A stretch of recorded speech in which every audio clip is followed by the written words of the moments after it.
3 pessoas morreram em mais um incêndio a um barco no Amazonas. Dessa vez foi no Rio Solimões, nas proximidades do município de Guarani, a 565 quilômetros de Manaus. As imagens compartilhadas nas redes sociais mostram, olha só, a embarcação em chamas.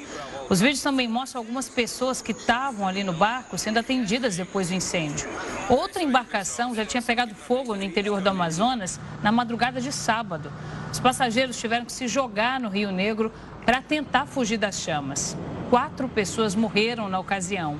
Somados os 2 incêndios, são 7 mortos em 3 dias.